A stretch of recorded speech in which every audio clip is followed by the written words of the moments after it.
Good morning, everybody. Happy Sabbath. Good morning. Everybody turn to, please. What page? 8. 8.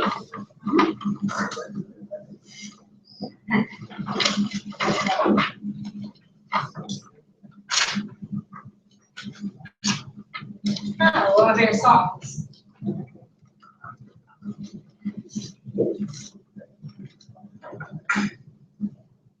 Yeah.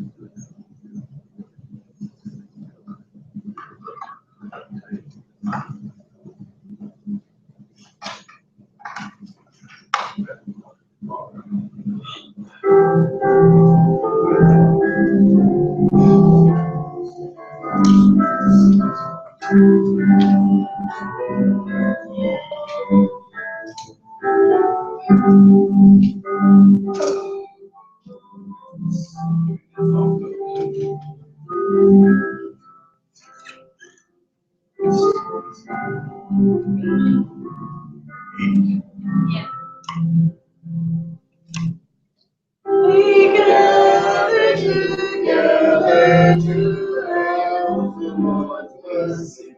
We give thanks and will make known how we give mercy His messages.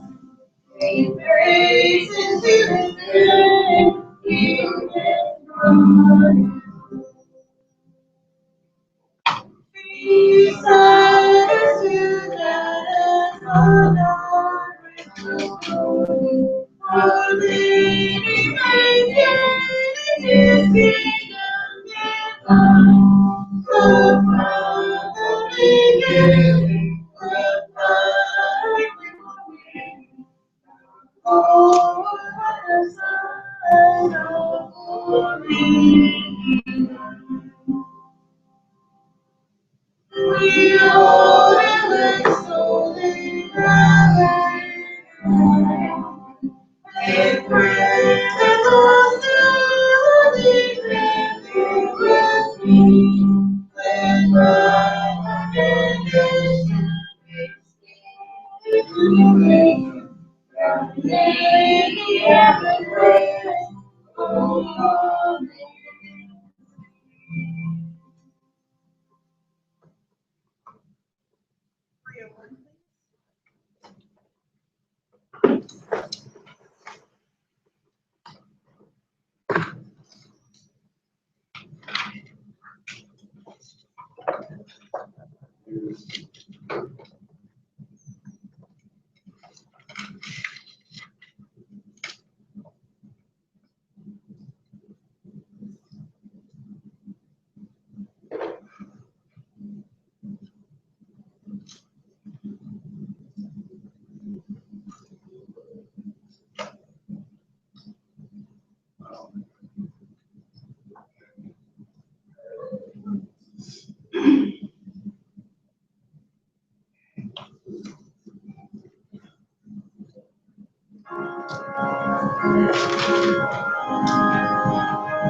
Amen.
All of its pleasures, all of its pride.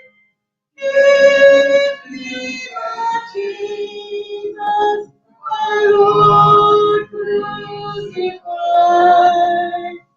Give me that Jesus, my Lord crucified. Nearer to nearer, till the night. With glory, my Maker is found. Through endless ages, ever living, nearer, my Savior, nearer to me. Nearer, my Savior,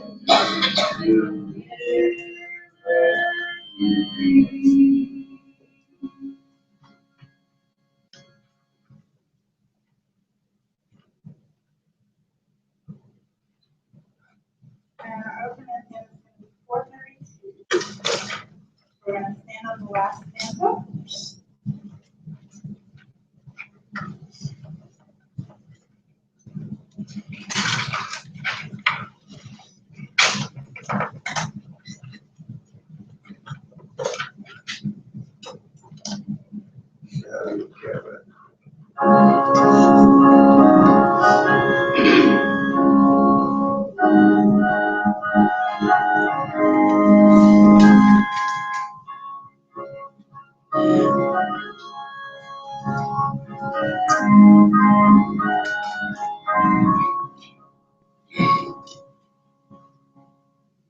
shall we gather at the river, where running the stream with its crystal tide forever, flowing by the throne. Yes, we'll gather at the river, the beautiful river. Gather with the saints at the river, that flows from the throne.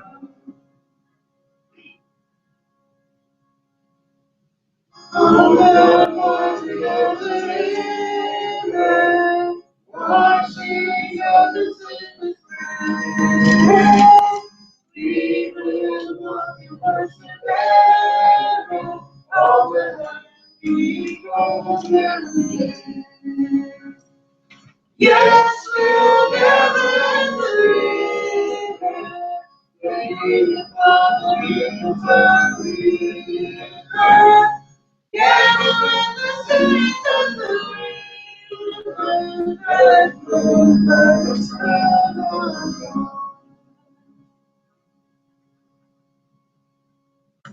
Mary is the shining river, Mary and the rainbow. Praise God's gifts in the river, and the light of the Lord. Yes, yes, we'll gather at the river, the beautiful river. Gather with the saints of the river, and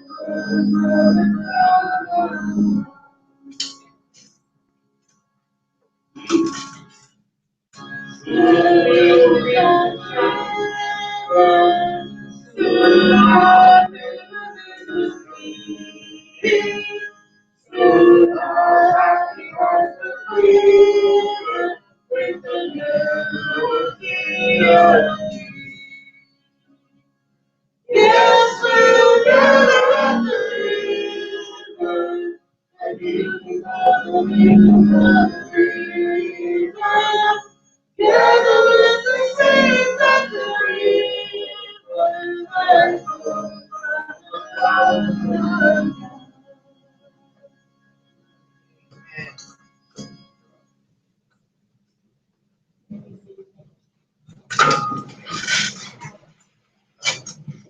morning, Mount Carmel. Good morning. Happy Sabbath. Happy Sabbath. Good morning, Sister Holly. Good morning. Good to have you back in the house. Amen. Right now, we're gonna have our opening prayer. Scripture by Bring the Wheels.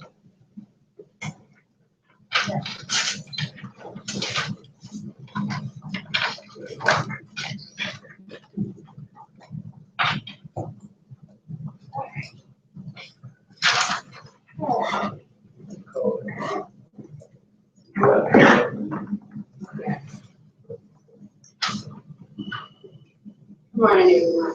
Good morning. Let us pray. Kind and gracious Father, Lord, we thank you for another blessed day. And Lord, we thank you, Lord, for keeping us alive. And every Father, you want that on the way.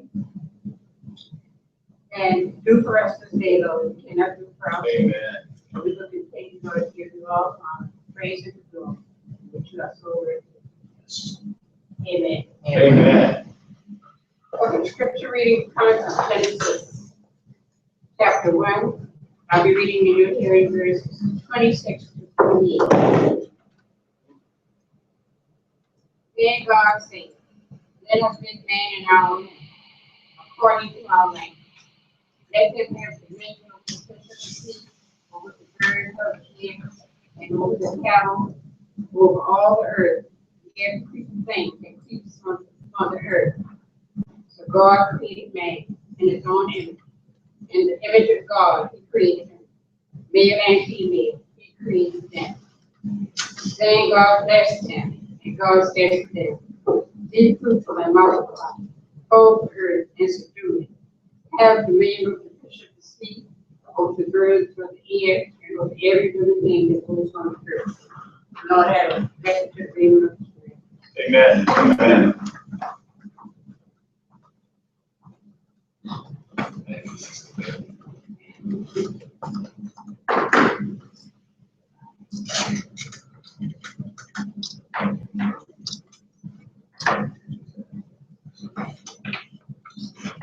Let the church say amen. Amen. Thank you, Mr. Frank. Right now, we're gonna have an opportunity to let my sister talk. Amen.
Good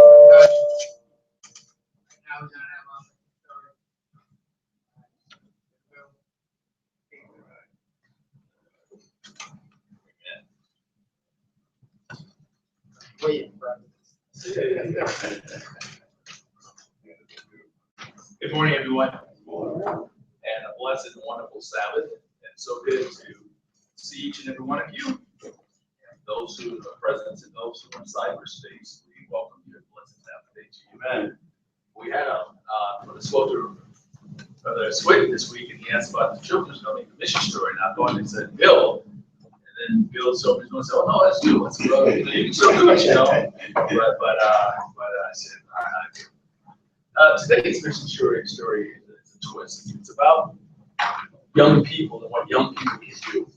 And we go over, it's the story of a young man, 16 years old. He was an altar boy in the Catholic Church. And he had a dear friend of his, Otto, who was in school with him, who would begin to tell him some Bible truth.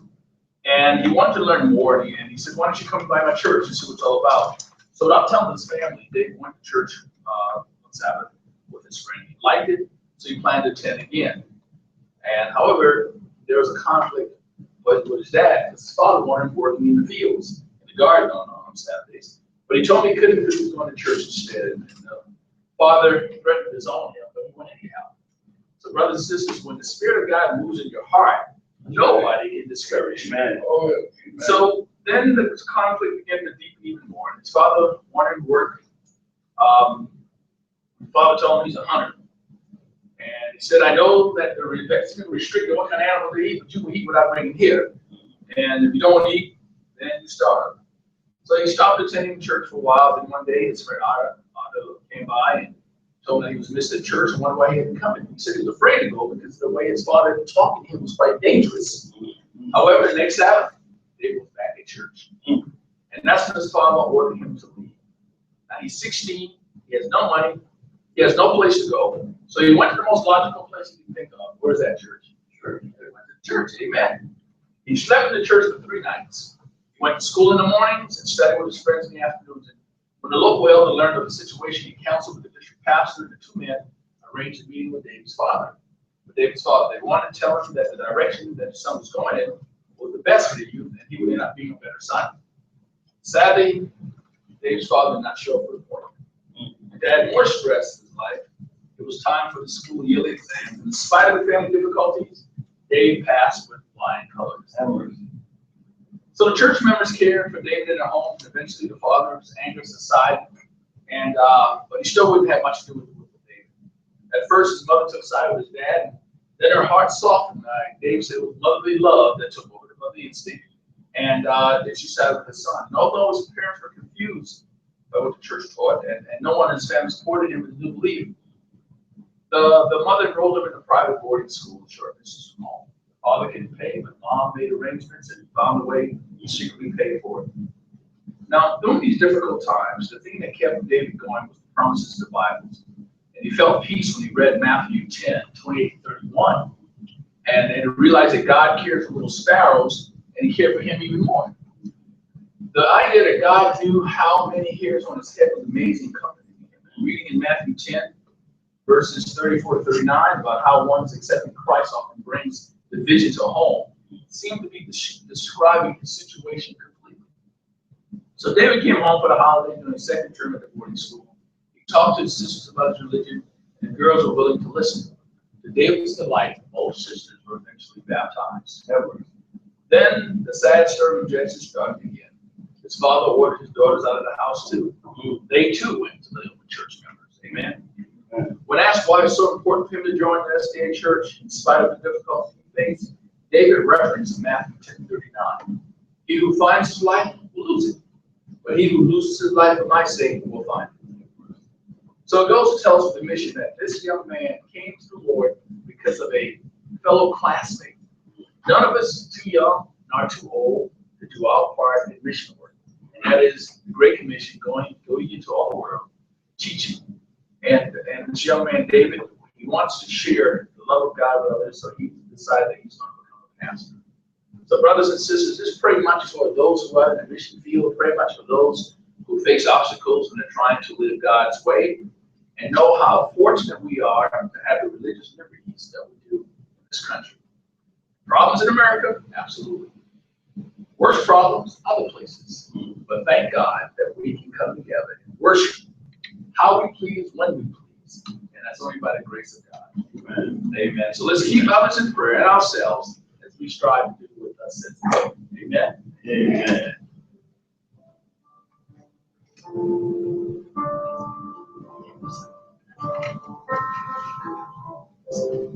Amen. Thank you, Brother Bill. Amen.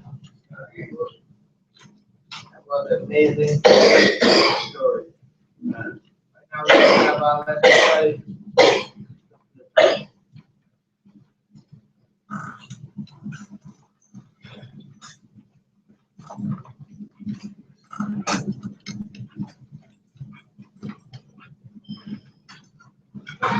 Good morning, happy Sabbath, everybody. Good morning. Yeah, it was sweet.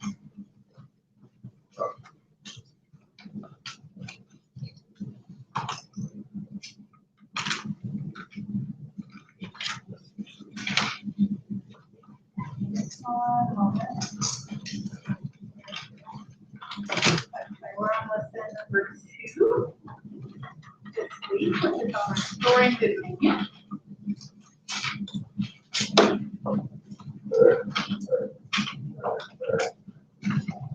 And as you know, I like to keep this interactive, so we're gonna, I'll say the memory text together. And they have it in the book coming from the New King James Version. Everybody got it? Then God said, let us make man in our own image, according to our likeness.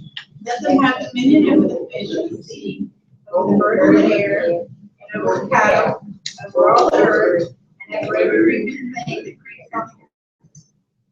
Genesis chapter 1, verse 26.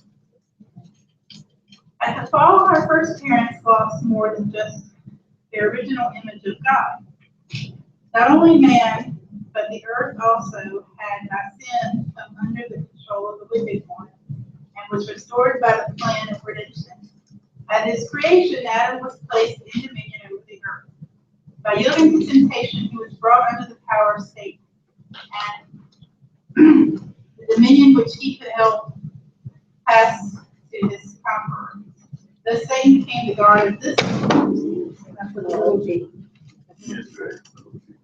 He had usurped the dominion over the earth that had originally been given to Adam.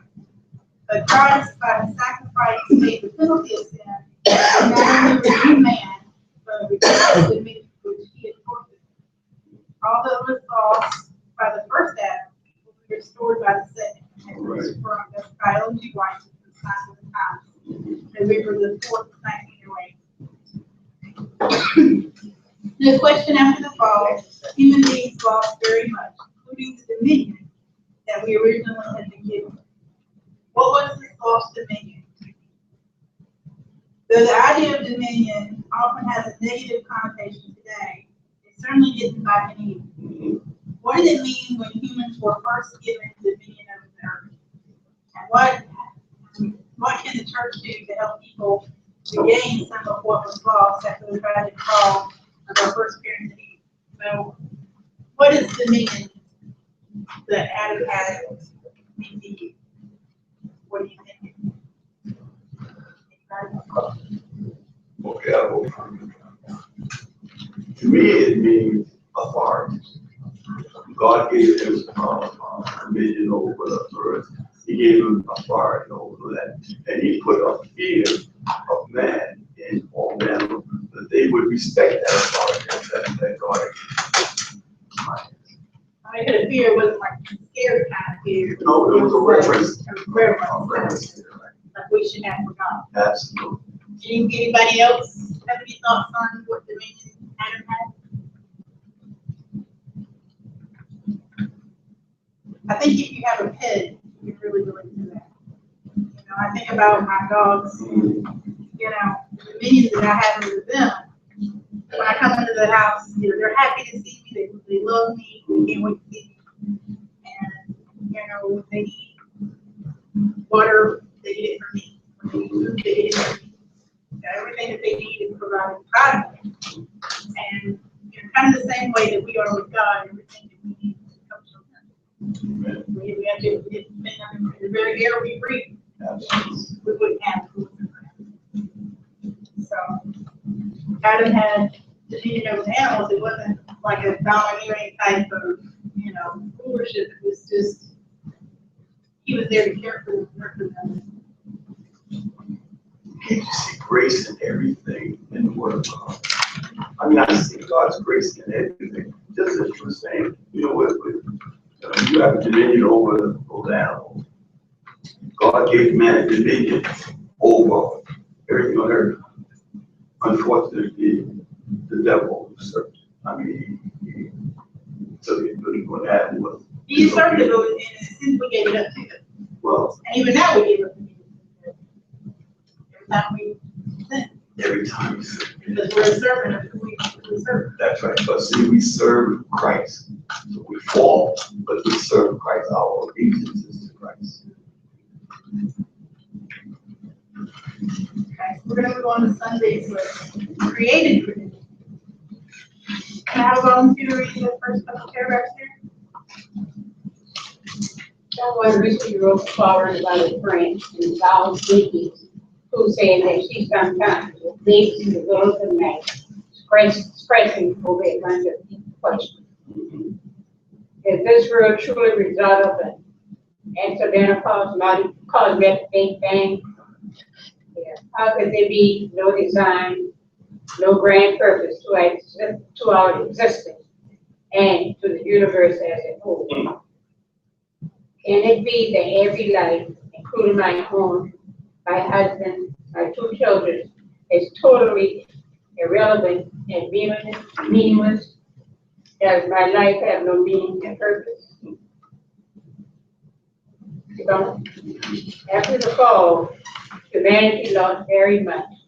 As the story of the fall showed, we became alienated, not only from God, but from each other. Even our relationship on the earth itself changed. And as the questions asked by the woman about show, we also struggle with knowing who we are and what the purpose of our life is. Problems that for many are made much worse by the prevailing idea that our existence resulted only from chance, with no foresight or purpose built in by a creative God. So, you know, if you don't believe in creation, then your life really has no purpose. Absolutely. Because if you don't have a relationship with the God that's greater than you, then what's life? And that's why we have so many problems in the world today. So many people don't believe in creation. They don't have a relationship with their Creator. They believe it all we come, we're here, we die, and we go to nothingness, and that's it. But that's not the case. Anybody else have any thoughts on that? Okay. So we're asked the question here, what do the texts teach about the purpose for humanity's creation? And what does created for my glory in Isaiah 43:7? And then it asks, how does my in parentheses, God's glory relate to me? So we've already read Genesis 1:26, so can I get somebody to read Isaiah 43:6 and 7, please?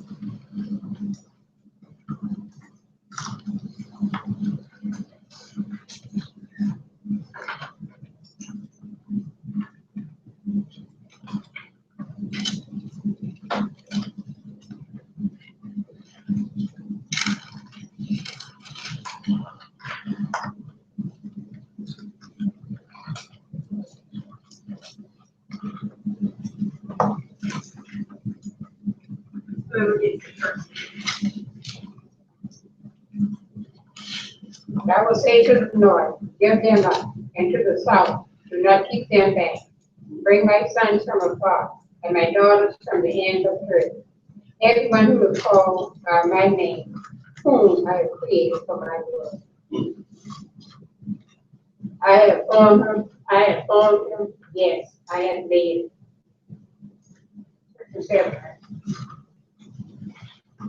So how does being created for God's glory relate to our dominion?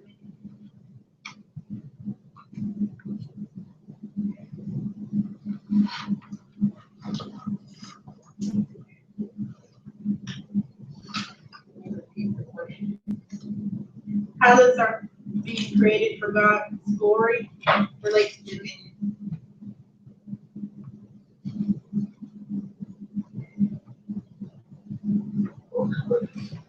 How does being created for God's glory relate to dominion?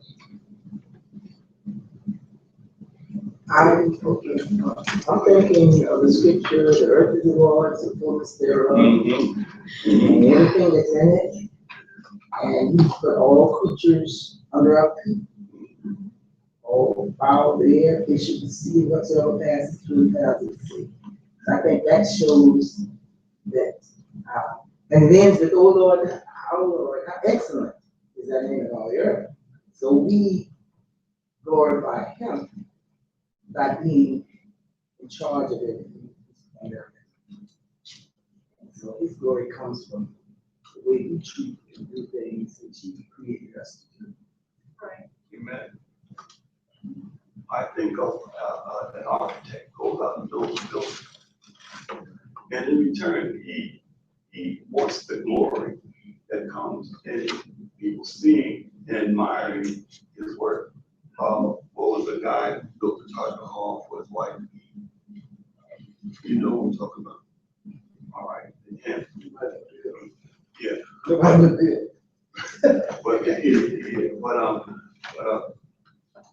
He built that to show his wife his love. But any architect who builds a building, they do it and they want the glory for it. The same way when Christ created us. He created us and He gets the glory because He has the power over us. He is our creator. And I think too, like when people have children and they give their children a little bit of responsibility over a little thing, and if their child handles that little thing that they gave them to handle in a responsible way, they're so proud of it. Absolutely. They get so much glory out of that, more than if they went and did whatever it was. Sure. Because they're kids, and you know, we're his children. Anybody else have any thoughts on that before we go on? As we can see in the verses in Genesis, whatever other reasons God had for creating Adam and Eve, they were also created in order to have dominion over the earth. Together reflecting God's glory and character, the first couple were to be channels through whom He, the one with ultimate glory and dominion, would nurture, care for, and administer the rest of His earthly creation. Who knows how God's glory would have been revealed through them and their dominion over the world were it not for the rise of sin. Wow, that's an amazing thought to think about what it would have been like had Adam and Eve not sinned, but they continued to think that God had them to the end. Now, through faith in Jesus, through surrendering our lives to Him in faith and obedience and cooperation, we can say with David, the Lord will fulfill His purpose for me. Amen. Knowing that God has a purpose for each of us is a cause for confidence and rejoicing, especially when we are surrendered to Him so that He can be fulfilled in us. And I have a question for us to think about. If someone were to ask you, okay, as a Christian, what do you say that the purpose of your life is? How would you respond and why? So, how would you respond to what the purpose of life is as a Christian? Give God glory. Is it God's glory? To honor God, that's right. So, yes. How about helping other people. And As a preacher, you I have the right people to do it. So we recruit.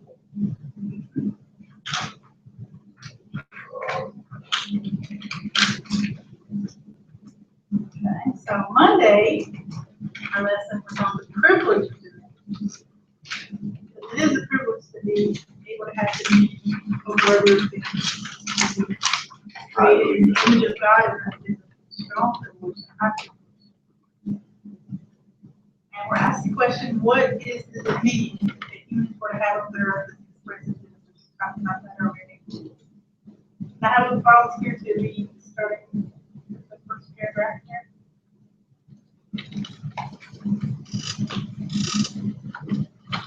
The biblical word dominion comes from the Hebrew word rada. This word indicates a right and responsibility to rule.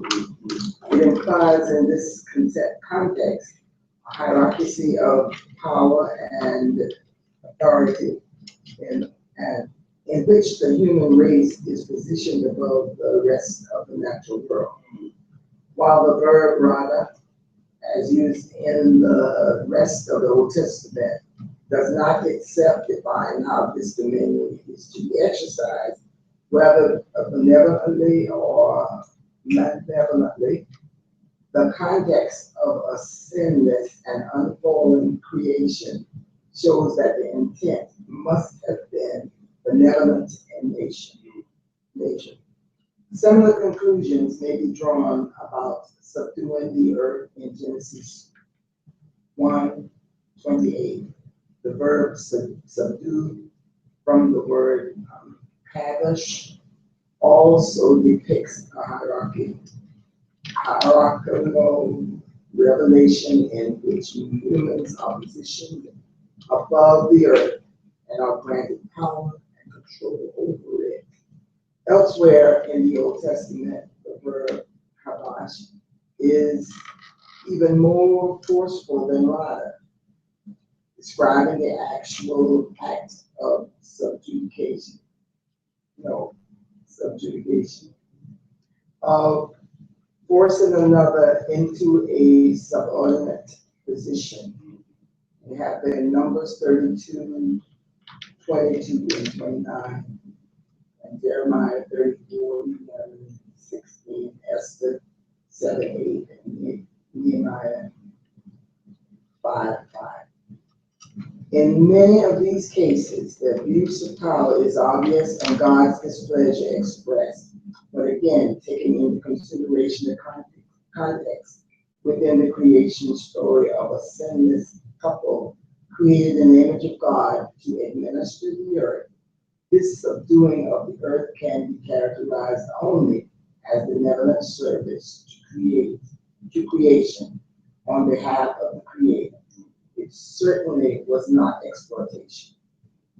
We find an additional dimension to this concept of dominion in Genesis 2:15, where God places Adam in the garden to dress,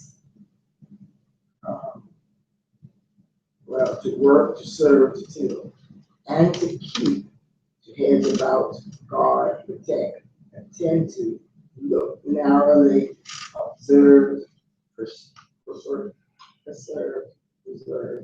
regard, and reserve. Keeping this in mind, we discussed that dominion is caring and loving stewardship or management.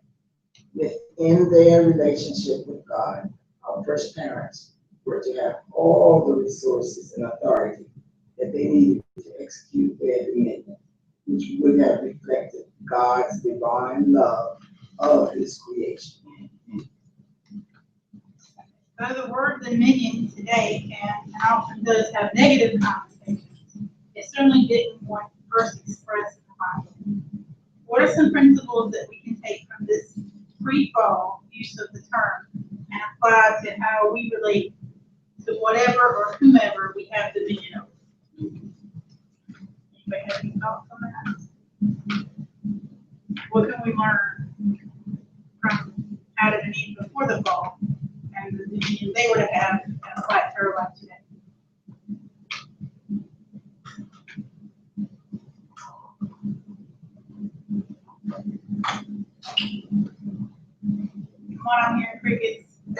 I can hear. We can take us part. We hear about climate change, and these sort of things, and our carbon footprint.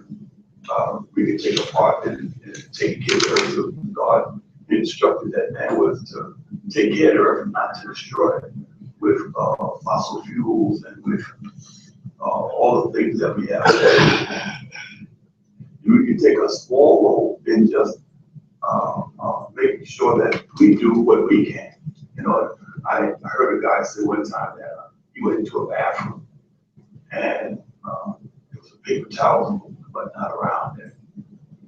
And then another guy had been with him, and before he left, he cleaned up the area before he left. And the guy said, "You didn't make that mess, why'd you clean it up?" He said, "Because as a Christian, he should make every place he goes into just a little bit better."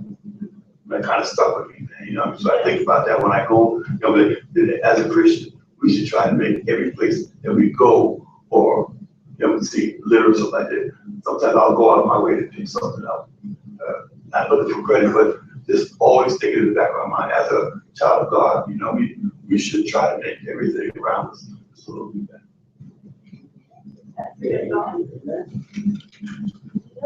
Well, I was just thinking while I was talking, and that was beautiful. When we enter into a relationship or marriage, I think that's why our marriages are not moving together today, because it says for the man to have dominion over the home of the wife, and we are, as women, are supposed to surrender ourselves to them. But we've got this big head now that you know, I'm your equal, and you can't tell me what to do, which is the negative connotation. Yeah, but the man is supposed to take care of the wife. Right. And the wife is to submit to that, in spite of what we think personally. And I think if we submit in a godly way, it's not a bad thing. You know, it's not like you're You're somebody's not false slave or or nothing. whatever. You know, Jesus is equal with God the Father, but yet he's submitted to him. Yeah. Absolutely. Absolutely. So And you it's should okay take that with you on the job.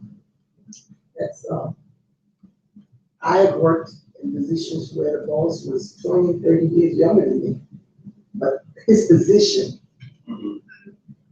told me where I was supposed to be. I'm supposed to be submissive to my boss. And we don't have that kind of stuff nowadays. Everybody wants to tell everybody else what to do. And even if you are the boss, the meeting You is still, in a kind way, yes. not in a hateful way, not in a throwing your power around kind of way. Us women, we like to get up and then you submit to me. Man, a woman is supposed to submit to her husband, and the husband submits to the Lord. Yes. Yeah. He's supposed to be the spiritual leader of the home. Well, I feel that under the dominion, it's like if you have your loved one, and as they get old, the younger one still want to push them aside. But if you got when you step and have dominion over them, and you have to take up the new godly person, then you will take the role of caring for the old ones and keeping them above ground. So you have to make it that you have to step in, but you being a godly person, fulfill the role where God stepped in and helped you.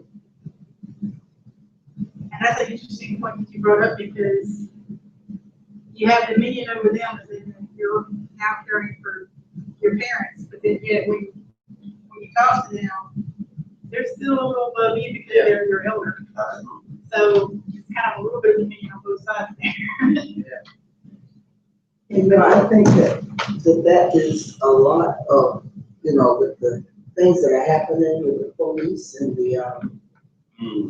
the citizens, a lot of that is the breakdown in the fact that, you know, that policeman has a position that should be, it's called respect. Right? I used to tell my boys when they were growing up, will you stop him? I said, word, put your hands where they and just wait. Wait. Yeah. Nowadays, we've got this, you know, I got to fight back, or you can't tell me what to do. Yeah. And that's what's causing our young men Yeah. fall prey to what's going on. Yeah. And I think it's a little bit of both. And it is, because what they do is they take that authority and they know how degrading it is, you know, for a person to have to lay on the ground. And if you're gonna stop me for a tail light, why am I laying on the ground with your knee on my back? My tail light was just out. So sometimes they take the authority that they have a little bit too far. But if they're the one with the gun, you should be a little bit more respectful, because it's your life that's on the line. So it's a little bit of give and take on both sides, I believe. Right. And we really need to have an open discussion about it, and we need to come to some sort of understanding, because I heard since January, there have been 92 people shot dead by the police, unarmed. It's been over 500 people, you know, in altercations, but 92 or 96 people, from a 10-year-old boy and to young women, so men, women, and children, from January to now, 92 people have been shot dead that were totally unarmed. That's a Like problem. the young man this week, I mean, he just cooperated, he was polite, he was respectful, he told him that he had a weapon, and that he was concealed, and that he had a license for it. He said, I'm just reaching for my wallet, you want me to get my wallet, you want me to hold my hands up? And he shot him. And he still shot him. And So, you know, shot him in front of it's his people wife. on both sides. The police That's need right. to have a better attitude about the dominion that they're given, and handling that in the right way, that power in And the right people way. have to just be And smart. we need to respect them too. Both ways. I'll tell you a quick story. I was in Dorchester Road and North Charleston, we talking, I had stopped. He said I didn't put my signal on. So I pulled over to the side, put my hands on the steering wheel, and he must have called in the tag on my car, and it was registered my name, because he came back and said, Mr. Whale, before I gave my driver's license. So I had my hands on the wheel, and he said, is this your car? I said, yes. He said, you can take your hands out. I said, no, I'm not moving my hand. I told you, we understood that, you know, I'm not doing anything. I don't have any problem with you. I'll follow your command, but I'm not moving until you are sure that we're okay. He said, we're okay, we're fine. I said, okay. Now I'm gonna reach in my pocket and get my wallet. And I mean, I talk with the guy step by step, because these things happen, and I bet you not one of those guys thought they're gonna end up dead. No. Not one of them thought they're gonna end up dead. So you can't have that attitude like, well, it's not what happened to me, because it can very, very easily happen. You're looking at the other side of it, the police. I understand they have a certain training. Yeah, You guys that are military, and I'm asking, what happened to taser guns? What these people say they are trained to pick you out now. Yeah, well, it's unfortunate. Yeah. So you gotta train them differently. Train them properly, that's right. I mean, but if you got somebody with a bad attitude, all the training in the world is not gonna change that. Right.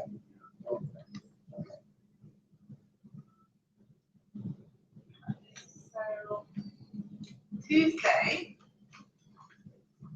we talked about boundaries. Does humanity's dominion over all the earth indicate that there are no boundaries to our dominion?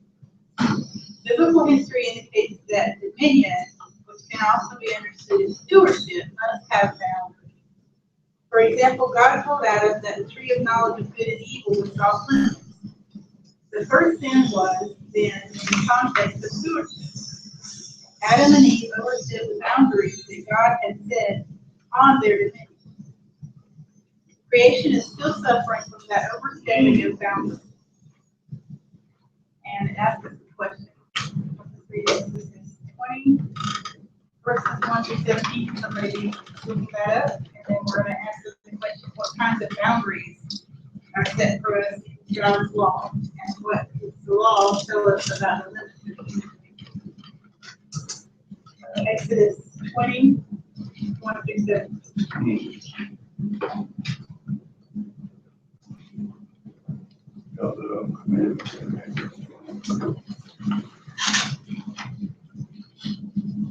I guess I missed y'all too, because I'm doing a lot of talking. Anybody else? 20. And God spoke all these words, saying, I am the Lord your God, who brought you out of the land of Egypt, out of the house of bondage.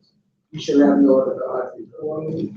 You shall not make for yourself a carved image or any likeness of anything that is in heaven above, or that is in the earth beneath, or that is in the water under the earth. You shall not bow down to them nor serve them. For I, the Lord your God, am a jealous God, visiting the iniquity of the fathers upon the children, to the third and fourth generations of those who hate me. Keep going. To 17. Oh. But showing mercy to thousands, to those who love me and keep my commandments. You shall not take the name of the Lord your God in vain, for the Lord will not hold him guiltless who takes his name in vain. Remember the Sabbath day, keep it holy. 6 days shall you labor and do all your work, but the seventh day is the Sabbath of the Lord your God. In it you shall do no work, you, nor your son, nor your daughter, nor your male servant, nor your female servant, nor your cattle, nor your stranger who is within your gates.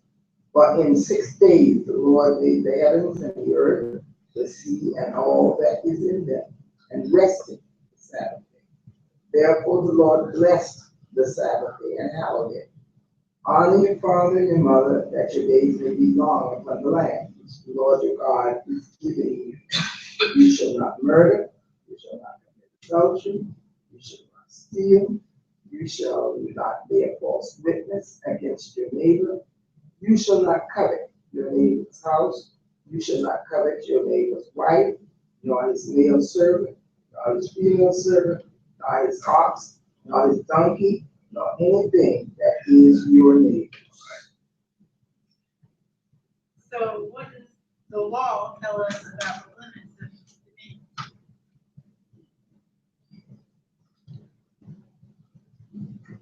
Certain things you can do and certain things you shouldn't do. Nothing but that. So we have rules. Yeah, rules. We have rules that we need to live by.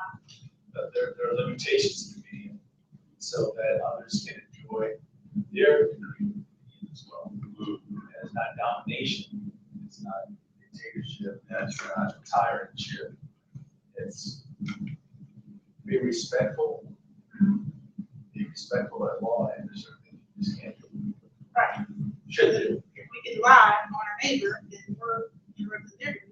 And they're enjoying it. If we steal from them, we're kill them, whatever. Yeah, right, yeah. So, yeah, that's a good point. Anybody else?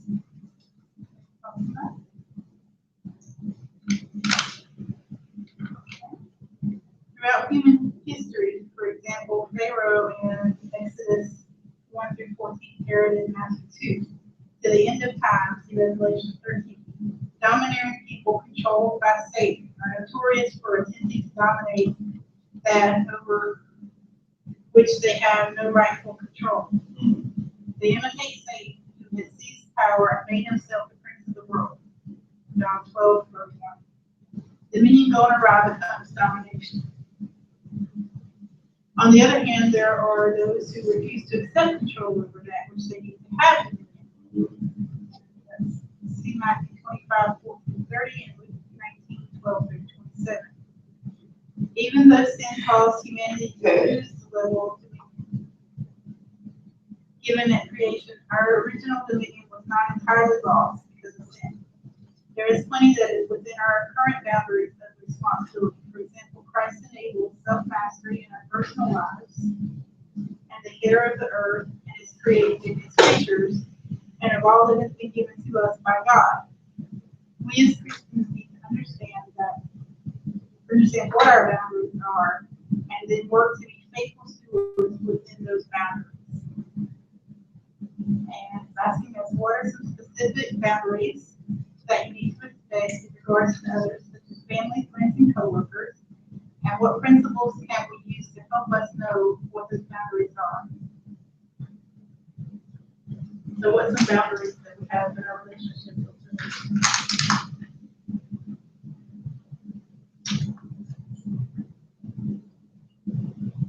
Here, crickets again. Want to treat people at the same level which you be respectful, kind, considerate, mean-spirited, not judgmental, but encouraging and just positive. And when we fail to do those things, then we fight conflict. Well, I guess conflict comes. Be nice to somebody so have conflict. But on average, when we do, when we kind of consider we're very, very positive, positive is going to be returned. And everybody gets along better. You promote harmony with one another, together, the family, the coworkers, the people you have to be around for a period of day. With your coworkers 8+ hours a day. You're with your family 16+ hours a day, and so on. So you want to promote as much harmony as you can. So it's a pleasant experience and not a killjoy. Someone walks in the room and oh, whatever, he comes down. So as Christians, there should be something different about us when we're Absolutely. around somebody. Absolutely. We shouldn't have to tell them, hey, I'm Christian. Oh, no. It's not how we treat them, how we talk to them, how we treat them. Well, you know, as I grew up, I think about things that happened to me when I was a kid. One of the worst whippings I ever got was from my mother. Because I called my teacher a liar. And she did lie. She did lie. And my mother told me, I didn't really call the teacher a liar. Because call you a liar for that face. No respect.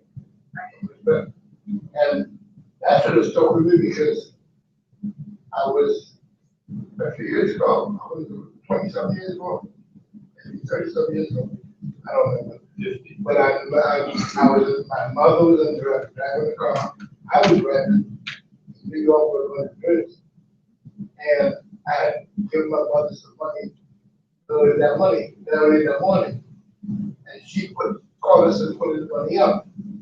She put the money in a place, and my uncle came by and saw that money, and so he was going to put it in the same place. So then my mother accused me of taking the money. And I made a big mistake. Adverse. I don't think how much blessing it was. I was driving. Two sons of my wife in the car, back in the car. My brother sitting there. And I told my mother, you lied. Blood spilled that way. And one minute was embarrassing, humiliating. My sons laughed. My sons laughed. And by that time, I started sort up and down my mom. I mean, what could I do? Pull over and got in the car, took the bus home. But I was embarrassed, but I could have learned from them. That, you know, he was in my days, they were different now. You know, when I was a kid, if I walked by you, I would whistle. I had in my pocket. You might remember that, the days. Yeah, he told me that he was in one of the going places. You know, you're trouble. You take your hands from your pocket, you think, oh man. Now today, sure done. Oh, Lord, he told me, because cool. You were a child, you went in your room, after you spoke to the adults. Yes, you got out of the room. Yes, ma'am. it's going to be seen and not heard. I said, thank you. Nowadays, the kids are like, And they can tell you everything you said that that dog. Talk about that dog in front of them if you want. They got it.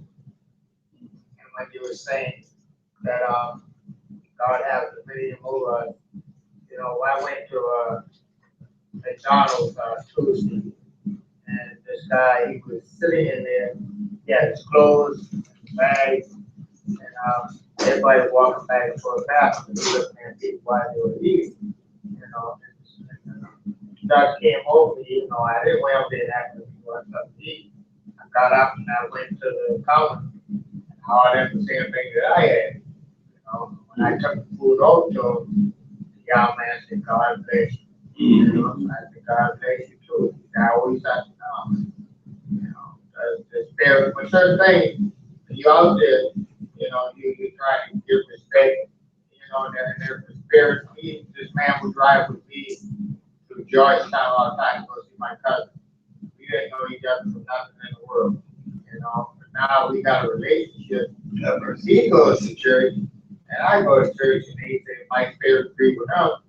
He said, I love you like a brother because we can talk and relate. And she liked the way when I talk to him, you know, a lot of times I go back to the Bible with God.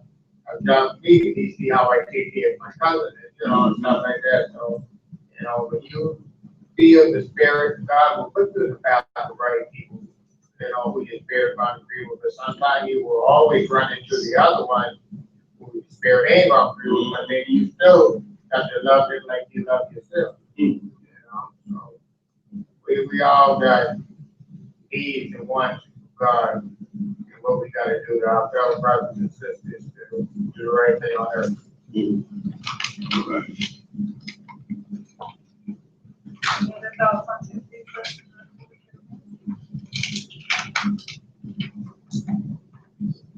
Alright, so Wednesday was on the care of the earth. And it starts with Genesis 2, verse 15. Says, then the Lord gave, our Lord God sent the man and put him in the Garden of Eden to tend to keep it. And we're asked the question, what principles, if any, can we take from this text that should influence how we relate to our planet in terms of taking care of it?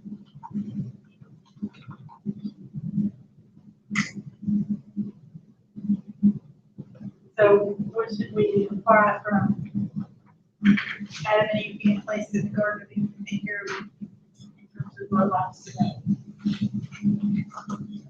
Today, the way our life is today, it's a lot different in what we're trying to achieve, but man, state, they are messing up everything, you know, with the fossil fuel and all these other things. So they're not, God put the earth there about to take care of, but they're not being taken care of like it's supposed to be, because all these things being created, because they're saying man created this, man created that, and we got the Big Bang Theory, you know, and all these stuff, what's concerning is leaving from, but God put it here because He created everything, and He put Adam there to go over everything. So now it's our responsibility to do the right thing and try to serve the integrity of the world today. So what are some things on a practical level that we can do?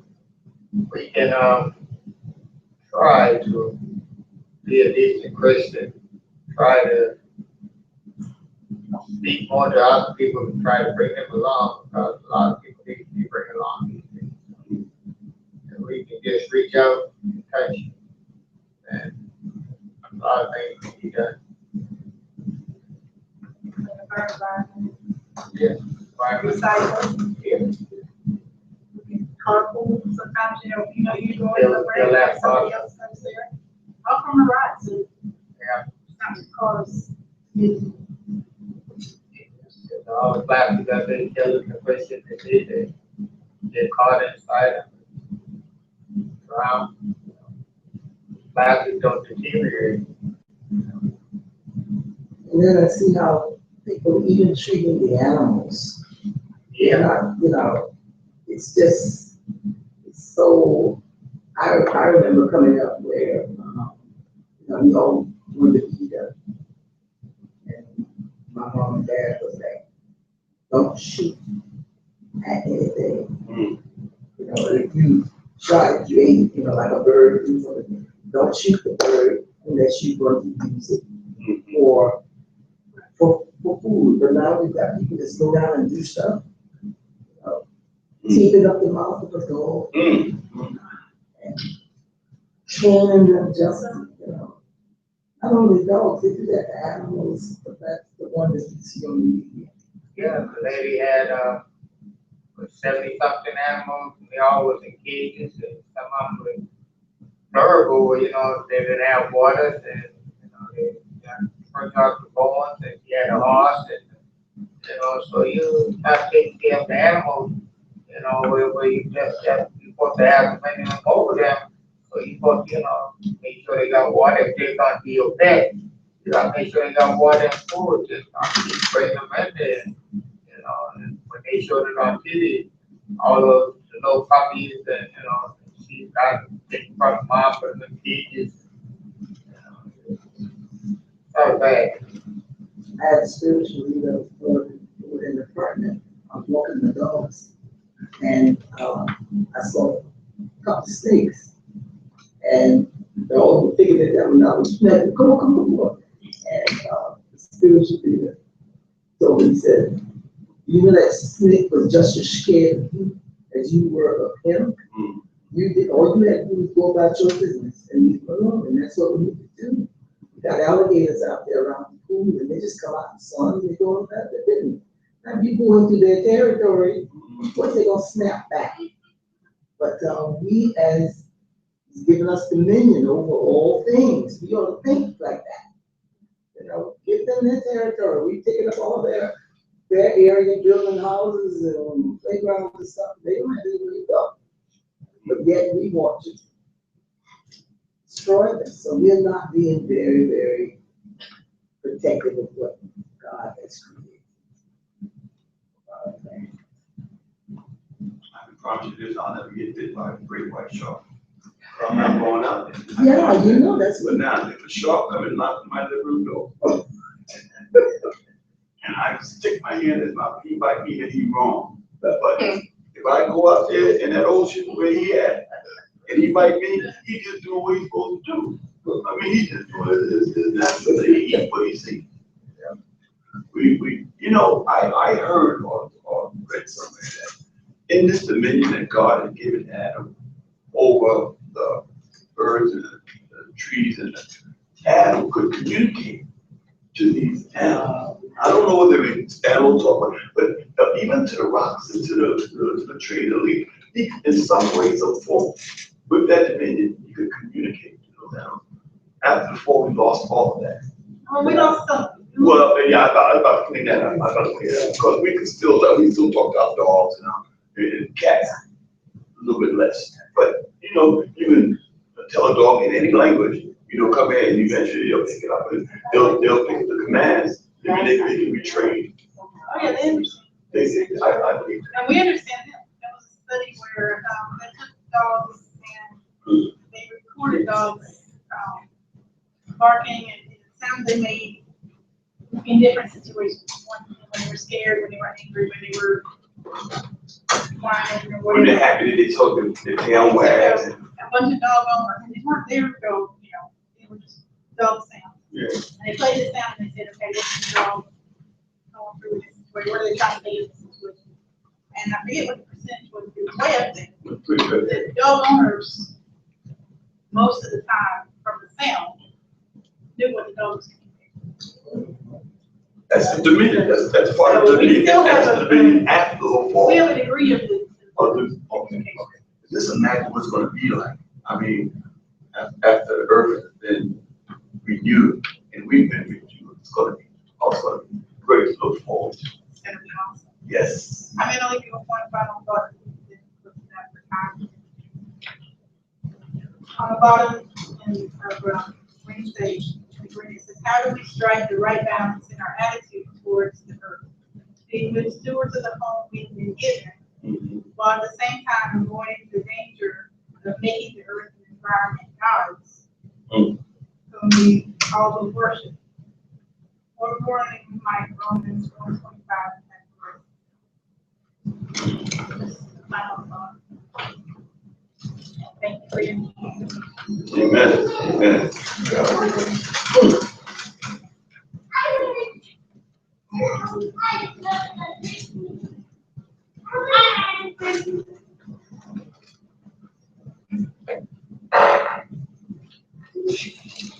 Church say amen. Amen. Thank you for that wonderful message you guys have done. Right now, I got one thing up here.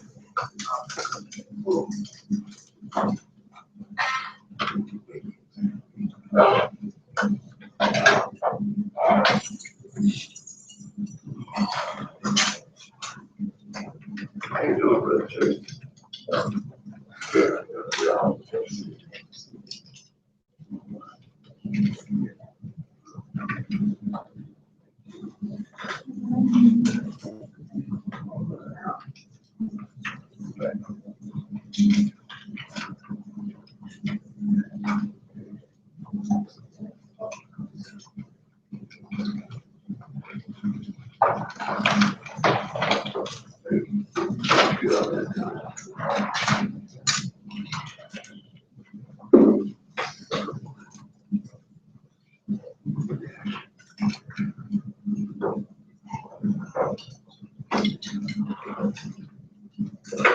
You want to, what you want.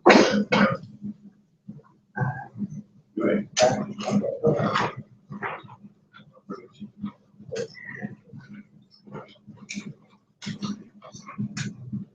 Pray, thank you, Heavenly Father, for the opportunity to see. Thank you for everybody who participated in Sabbath school. We thank the love of in the name of Jesus Christ. Right now, we're gonna have our closing prayer. Come out.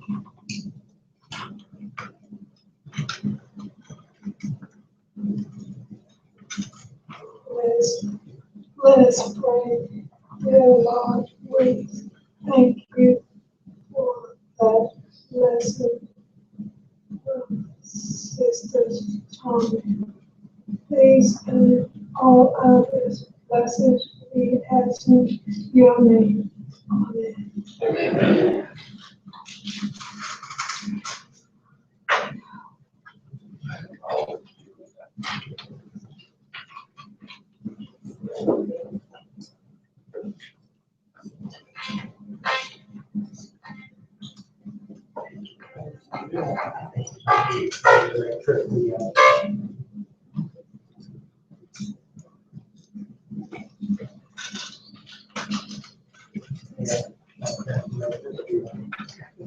See, I tell you, yeah, just,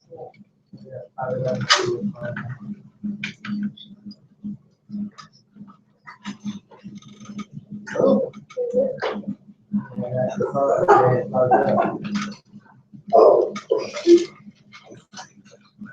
You said that's like the minute, short respect.